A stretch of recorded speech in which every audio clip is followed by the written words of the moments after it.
Nah, jadi hari ini kita akan mempelajari struktur dan fungsi organ tumbuhan lanjutannya, yaitu jaringan akar sekunder pada tanaman dikotil. Ya, perhatikan ya, karena ini akan rumit. Saya tidak akan menjelaskan tertulis seperti waktu pertumbuhan batang sekunder.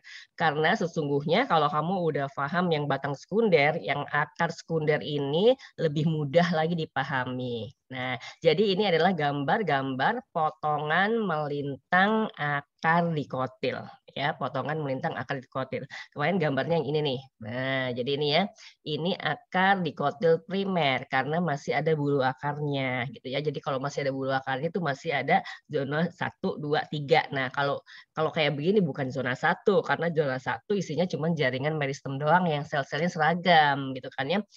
Biasanya juga bukan zona 3 karena ini udah ada jaringan-jaringan yang terdiferensiasi gitu ya. Berarti ini antara zona 3 gitu ya, zona 3 atau zona di bawahnya sedikit gitu ya, belum zona 4 juga. Nah, jadi ini masih ada epidermis dengan bulu akarnya, kemudian di bawahnya pasti adalah korteks, kemudian ini ada lingkaran kedua yang gelap ini adalah endodermis, kemudian ada lingkaran yang warnanya lebih terang, nih yang oranye itu adalah stele terluar. Apa namanya? Stele terluar, ayo. Di Batang udah dibahas. Perisikel. Nah, pericycle atau nama lainnya perikambium. Ingat ada kata-kata kambiumnya gitu ya, ada perikambiumnya. Nah, kemudian ini yang warnanya biru muda di tengah, yang gambarnya seperti X atau seperti bintang ini adalah semuanya adalah xilem. Kalau dia akar primer berarti dia xilem primer. Kemudian phloemnya ada di sela-sela lengan bintangnya. Ya. Nah, ini yang lebih gelap ya, itu adalah phloem primer. Nah, pada akar primer di antara phloem primer dan xilem primernya itu namanya parenkima perantara. Ini dia nih. Atau nama lainnya parenkima penghubung. Ini adalah calonnya kambium. Calonnya kambium ya. Jadi di sini ada parenkima perantara atau parenkima penghubung. Di sini di sela-selanya ya. Nah, jadi kalau ada gambar potongan melintang seperti ini namanya gambar potongan melintang apa yo? Akar sekunder. Wah, Sekunder akar primer magnolioxida. Diak busut deh kamu deh. Ini adalah gambar akar. Yang kedua dikotil. Yang ketiga katanya adalah primer. Itu yang urut jadinya ya. Ini gambar apa? Pertama itu akar atau batang. Kalau potongan-potongan melintang begini. Yang kedua kalau itu akar atau itu batang monokotil atau dikotil.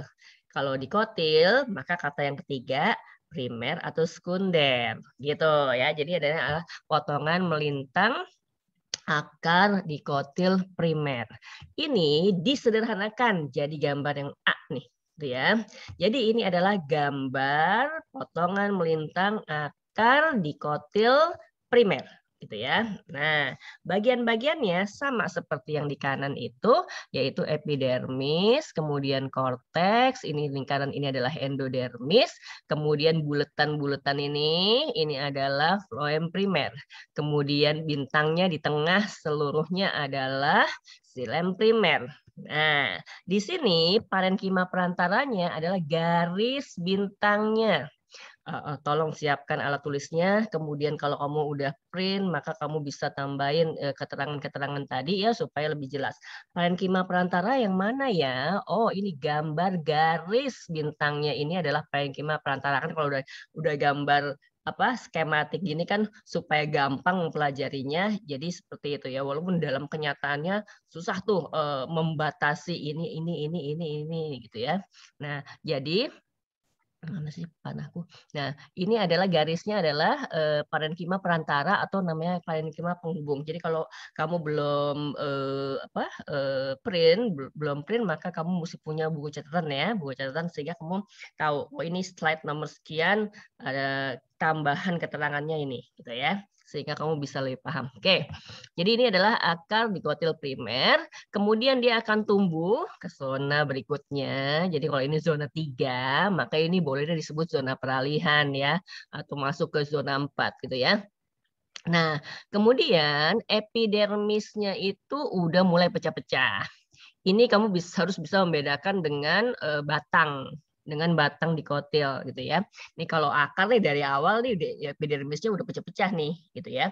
Ketika epidermisnya pecah-pecah maka di bawahnya muncul eksodermis. Eksodermis. Jadi kan eksodermis itu asalnya dari korteks terluar ya. Kalau kamu baca lagi di akar primer kemarin, jadi dia asalnya dari korteks terluar. Itu. Kemudian bawahnya korteks. Nah, kemudian bawahnya endodermis sama ya masih ya.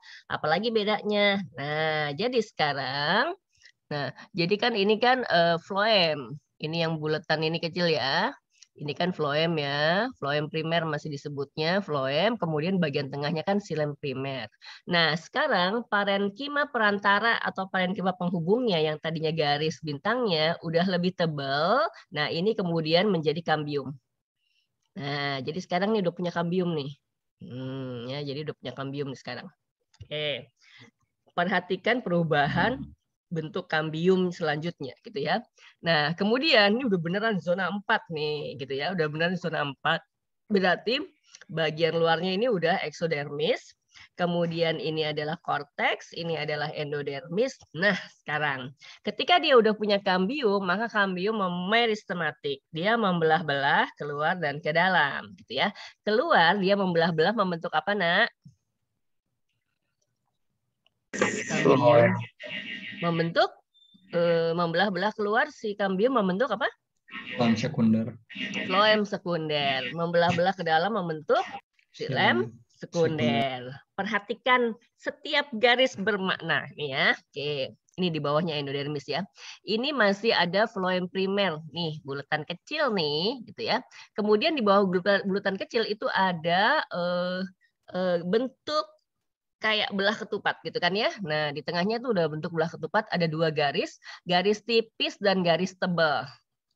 Garis tipisnya ini, nah ini garis tipisnya belah ketupat ini ya. Nah ini garis tipisnya ini, itu adalah floem sekunder. Garis tebalnya belah ketupat itu adalah kambium. Jadi kambium itu yang tadinya bentuknya sebagai garisnya bintang, sekarang udah bentuknya udah belah ketupat yang tebal. Jadi garis belah ketupat ini ada 2 lapis nih.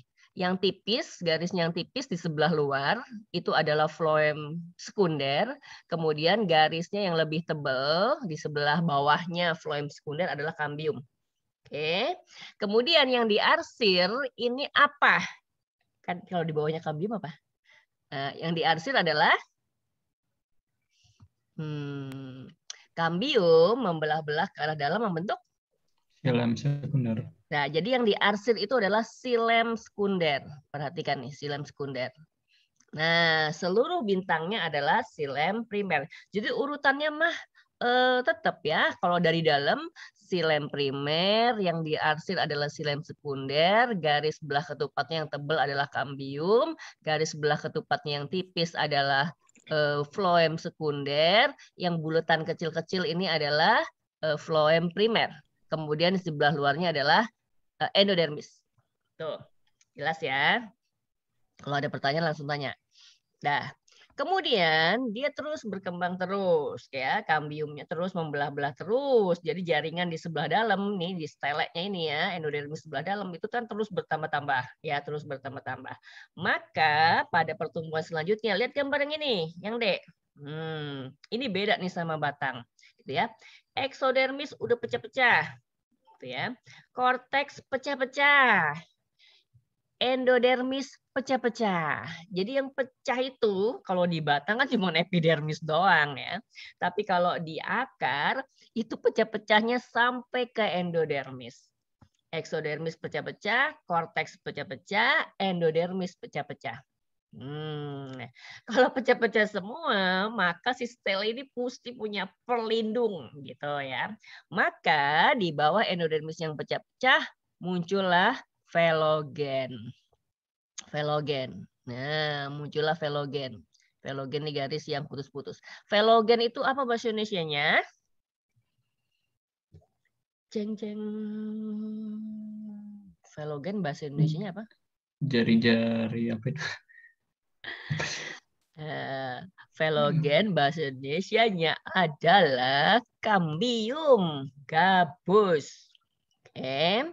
Kambium gabus itu dia muncul dari perikambium. Kan di bawah endodermis itu ada stele terluar. Tadi kamu bilang stele terluarnya namanya perisikel atau perikambium. Maka saya tadi tekankan ada kata-kata perikambiumnya. Karena ada kata-kata perikambiumnya, kemudian dia bisa membentuk velogen karena dia meristematik gitu ya. Jadi dia bisa membentuk velogen. Jadi velogennya akar itu ada di bawah endodermis. Ya, velogennya akar ada di bawah endodermis. Kalau batang, velogennya itu asalnya dari korteks terluar. Nah, nanti kemudian dia bikin peridermis kan ya. Nah, ini adalah velogen.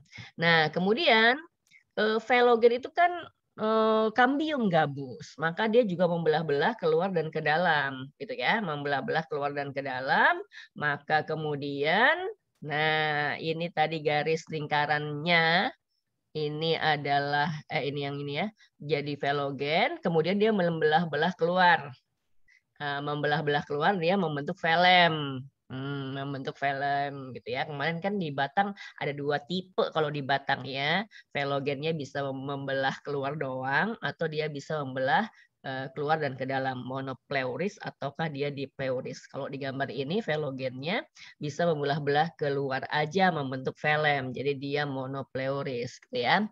Nah, ketika ini ada velogen, kemudian terbentuk velem, maka jaringan di bawahnya kan ada kambium juga ini kan ya. Jadi kambium yang tadinya bentuknya belah ketupat, sekarang jadi melingkar. Nih, yang garis lingkaran tebal ini kambium. Nah, dia terus membelah-belah. Floem primernya masih ada nih. Nah, terdesak-desak nih. Kemudian di bawahnya ini adalah floem sekunder. Floem sekunder yang ini ya. Kemudian garis bulatnya lingkaran yang di dalam ini adalah kambium. Kemudian di bawah kambium yang diarsir adalah silem sekunder. Bintangnya di tengah ini adalah tetap silem primer. Kemarin saya bilang bahwa akar dikotil itu bagian tengahnya nggak ada empelur. Nah, tapi bagian tengahnya si bintangnya ini semuanya adalah silem. Gitu ya. Nah, kemudian karena dia udah pecah-pecah, maka hasil akhirnya nih pada akar sekunder yang udah lebih tua lagi, maka jadinya jaringannya tinggal ini doang. Ya, ini kira-kira ini tinggal steleknya doang aja, gitu kan ya. Velem, velogen sebagai apa namanya pelindung di sebelah luar, kemudian sisa floem primer, kemudian di bawahnya floem sekunder, lingkaran ini adalah kambium, di bawahnya adalah silem sekunder, kemudian di tengahnya adalah silem primer. Nah, itu adalah proses pertumbuhan dari akar dikotil primer menuju akar dikotil sekunder. Tuh ya. Saya emang nggak menulis tahapannya dalam bentuk kata-kata. Harapannya karena udah belajar di batang primer ke sekunder, maka di akar primer ke sekunder dengan melihat gambar kamu bisa bercerita. Ya, kalau kemudian pertanyaannya soalnya itu dalam bentuk cerita gitu ya. Nah, seperti itu. Saya ulang sekali lagi ya. Sambil kamu jawab kalau saya tanya. Jadi ini gambar apa nak yang A? Semuanya nih. Akar magnolioida. Akar dikotil potongan primer. melintang akar dikotil primer. Oke, ya. Nah, apa bagian-bagiannya? Epidermis, korteks, endodermis, floem primer, silem primer. Ini adalah parenkima penghubung atau parenkima perantara, garis bintangnya. Kemudian dia tumbuh, nih akar peralihan lah gitu ya. Epidermis udah pecah-pecah, di bawahnya akan muncul apa namanya eksodermis, ya eksodermis. Di bawah eksodermis adalah korteks, kemudian ini tetap endodermis, kemudian ini adalah floem primer. Nah, garis bintangnya berubah menjadi kambium. Ya. Jadi ada 2 perubahan. Yang pertama adalah epidermis yang pecah-pecah kemudian muncul eksodermis, yang kedua parenkima perantara berubah menjadi kambium, gitu ya.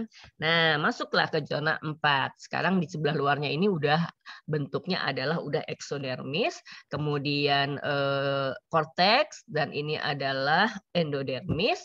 Kemudian di bawah endodermis ini ada floem primer, kemudian ada 2 garis, 2 bentuk belah ketupat ya.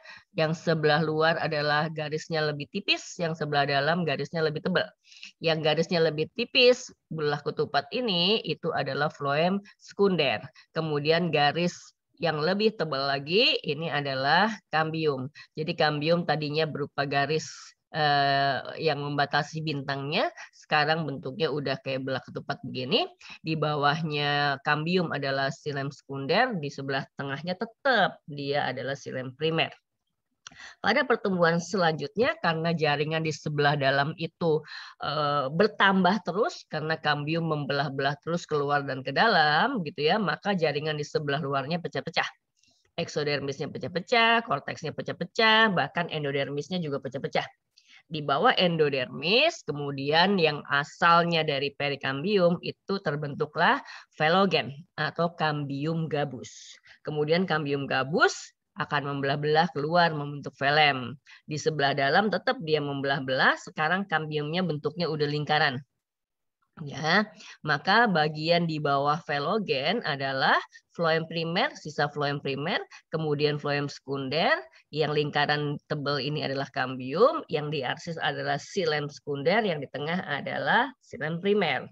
Nah, pada proses selanjutnya, maka inilah jaringan akar dikotil sekunder, gitu ya, yang lebih tua lagi. Bagian luarnya adalah velem, itu hasil membelah-belahnya velogen. Jadi ini ada garis nih, garis lingkaran di bawah velem. Ini adalah velogen, kemudian ini adalah sisa floem primer, di bawahnya adalah floem sekunder, garis bulatannya ini, lingkaran ini adalah kambium, di bawahnya adalah silem sekunder, bintangnya adalah silem primer.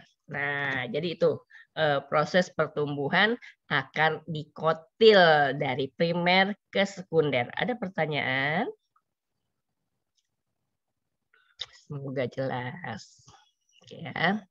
Nah, jadi gambar seperti ini nanti kalau misalnya ulang ada soal nggak digambar 5 begitu ya, kadang dicabut satu, diambil satu, entah B doang, entah E doang, entah C doang gitu ya.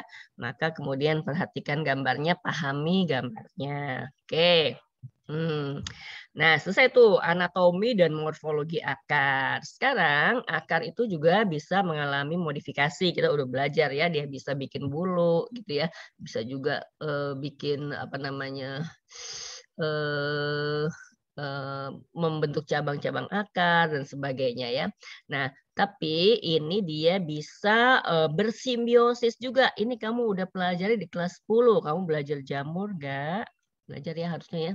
Nah, jadi akar itu bisa bersimbiosis dengan makhluk yang lain, dengan apa namanya spesies yang lain. Di sini yang dibahas adalah ketika akar bersimbiosis dengan fungi, gitu ya.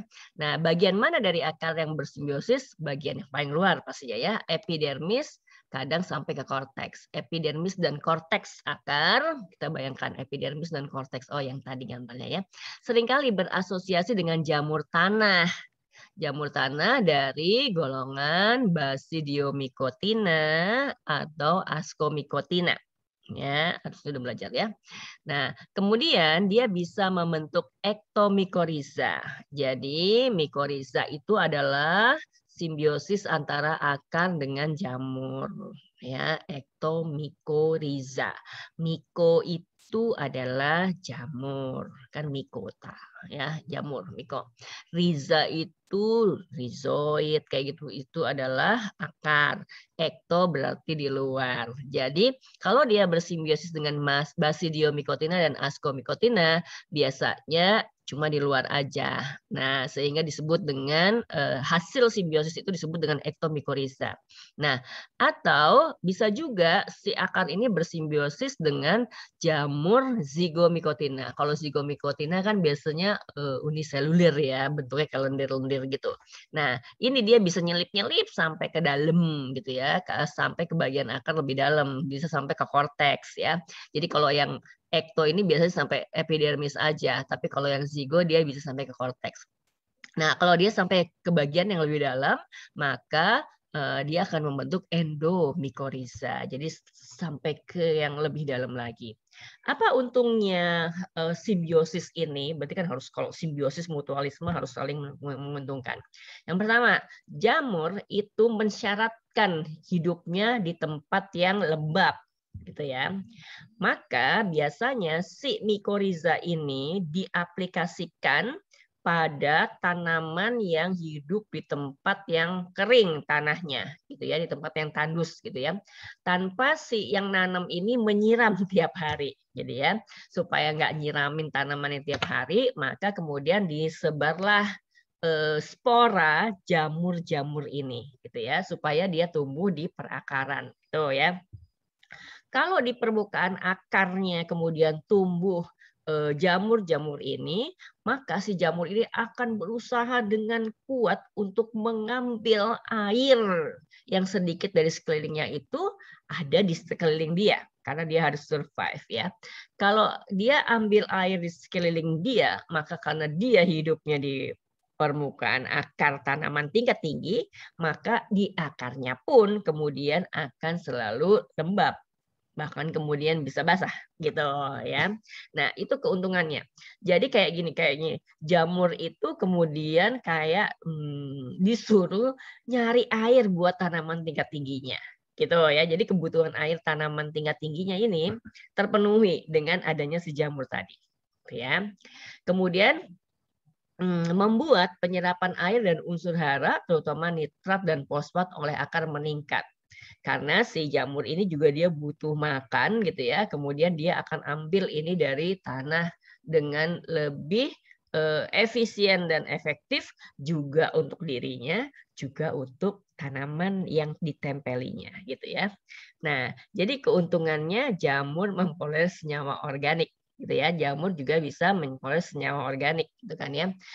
Jamurnya dapat senyawa organik, tanamannya juga bisa dapat senyawa organik, jamurnya ada tempat buat hidupnya gitu ya. Kemudian tanaman tingkat tingginya bisa dapat keuntungan dia selalu lembab akarnya, kemudian penyerapan unsur haranya lebih baik. Itu ya. Itu keuntungannya mikoriza. Jadi kalau di tukang tanaman gitu ya, tukang tanaman itu ada sudah dijual ya produk mikoriza ini. Jadi tinggal ditebarin aja di sekeliling perakaran tanaman tingkat tinggi. Atau biasanya kalau orang mau mengadakan reboisasi gitu ya, menanam hutan kembali gitu ya, menanam tanaman kembali di lahan tandus, biasanya lahan tandus itu lahan sisa-sisa penambangan kayak gitu ya. Maka ketika ditanam, mereka menanam kemudian ditebarkanlah si mikoriza ini gitu ya. Jadi yang nanam ini nggak perlu nyiram-nyiram tadi gitu ya. Ya, itu biasanya pakai mikoriza. Oke. Modifikasi yang berikutnya, akar itu bisa juga membentuk bintil akar. Nih kayak gini nih, jendul-jendul nih. Nah, ini kalau diambil, dipencet itu merah dalamnya. Nah, merah dalamnya itu kalau ditumbuhkan di agar, cawan agar, isi agar, maka dia akan berkoloni menjadi bakteri, gitu ya. Nah, jadi ini adalah asosiasi akar tumbuhan tingkat tinggi dengan bakteri. Tadi dengan jamur, ini dengan bakteri. Bakterinya adalah bakteri yang bisa mengikat nitrogen di udara, gitu ya. Tanam-tanaman itu, tanam-tanaman tingkat tinggi itu butuh nitrogen banyak ya untuk kesuburannya, gitu ya. Apalagi tanam-tanaman yang dipanen daunnya itu ya. Tanaman kalau yang kita nikmati daunnya itu butuh nitrogen banyak. Kayak kita nanam rumput itu dipupukin pakai urea. Urea kan nitrogen gitu ya. Nah ini nggak kepengen pakai pupuk kimia gitu ya. Kalau bisa pakai pupuk alami aja. Nah jadi ada bakteri-bakteri penambat nitrogen. Tumbuhannya yang bisa bersimbiosis dengan bakteri penambat nitrogen adalah tumbuhan dari golongan Leguminosae, Papilionaceae, atau klasifikasi barunya namanya Fabaceae. Ini kacang-kacangan gitu ya. Jadi bakteri kan dia mikroskopis, dia uniseluler gitu ya. Dia masuk melalui rambut akar, kemudian dia berkembang biak di situ, memperbanyak diri di dalam jaringan epidermis dan korteks gitu ya, memperbanyak diri, menginfeksi dan merangsang proliferasi sel-sel korteksnya. Jadi dia masuk ke korteks, kemudian membuat korteks itu memperbanyak diri. Jadi membuat korteks itu mempercepat proses mitosis sel-selnya. Nah, jadi dia kayak hormon pertumbuhan buat si korteks itu, gitu ya. Sehingga korteksnya itu jadi selnya jadi banyak, nongol keluar kayak bisul. Nah, kayak gini ya. Nah, jadi sel korteksnya itu kemudian mendesak-desak keluar, kemudian bentuknya seperti bintil, gitu ya, seperti bintil. Nah, jadi bintil ini kayak cabang akar, tapi dia emang bentuknya membulat-membulat begitu ya, membentuk bintil. Nah, jadi bakterinya bisa hidup di sel akar. Akar-akarnya bisa mendapatkan nitrogen yang cukup. Gitu ya. Jadi kalau tanaman kacang-kacangan ini kemudian akarnya banyak bintilnya, itu pasti subur dia. Kalau subur pasti buahnya jadi banyak, gitu kan ya. Jadi keuntungannya banyak. Maka kemudian oleh manusia dengan teknologi itu dibuatlah pupuk-pupuk yang emang mengandung bakteri-bakteri penambat nitrogen. Apa sih contohnya bakteri yang bisa mengikat nitrogen? Nitrosomonas. Nah ya, banyak ya, Nitrosomonas, Nitrobacter gitu ya, Nitrosococcus gitu ya. Nah itu adalah bakteri-bakteri penambat nitrogen. Kebetulan